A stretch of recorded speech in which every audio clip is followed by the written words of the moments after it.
Yes, so since 2007, U.S. equities, it should not be a big surprise, have outperformed European equities quite substantially, to the tune that Europe is now at a low point since 1970 in terms of its relative market value share compared to U.S.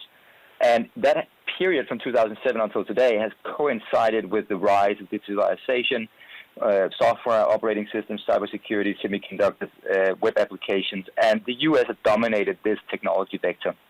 And that has been a detriment for Europe. We totally lost that game. But now we're seeing a new technology vector emerging, and that's the decarbonization, green technologies. And the European economy is much more energy efficient. We have been much more serious about this for decades.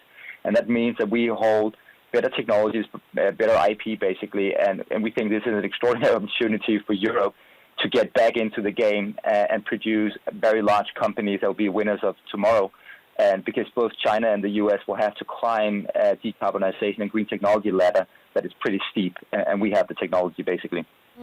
Well, looking at inflows into Europe have picked up pretty notably recently. To what extent do you think that opportunity is already priced into European equities?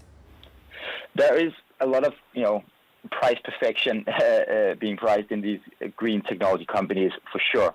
But we have to remember that historically the market has been very inadequate in pricing the future, the compounding of high growth rates. And we think, the green transformation is a 2-decade, maybe even 3-decade high compounding of growth, because this is a policy objective that has been, decided by politicians, and the consumers and businesses have decided that they are going to bet on this. So you're having this snowball effect now rolling.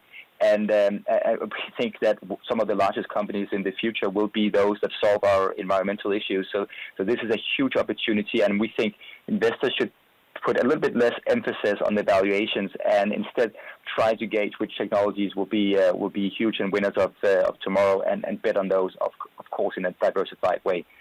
Certainly take your point that you've got to look at company fundamentals, but of course the big macro question right now is where we go in terms of inflation. So what does a higher inflationary environment mean for this thesis? How do you factor that in when you're considering which European companies might emerge as winners here? Yeah, so this is where it gets really interesting. So we have been in a very low inflationary environment for a lot of different reasons in the past couple of decades. And if we have learned anything from the past 10 years, is that, inflation is not really that easy to be explained as a monetary phenomenon. We think it's much more likely that you need a huge fiscal impulse, so what we call the fiscal dominance. And that might be a new era that is coming, because in order to do the green transformation, you need massive fiscal impulse and policy guidance from the government side. And we think that unlike the digitalization, where the supply side of that business model is very flexible, you can expand it at very low marginal cost increases. The green transformation happens in the physical world. And if you look at some of the projections for mining capacity that needs to be expanded to do just electrical vehicles and heat converters, etc., we're talking a factor of between 5 and 10 across some of these green metals, and it's not very easy to expand mining capacity very fast. It takes a long time. We have ESG that makes it more difficult for miners to do these things. And at the same time, energy and materials companies in the MSR world have seen their capital expenditures decline by 65% in 10 years in an inflation-adjusted way.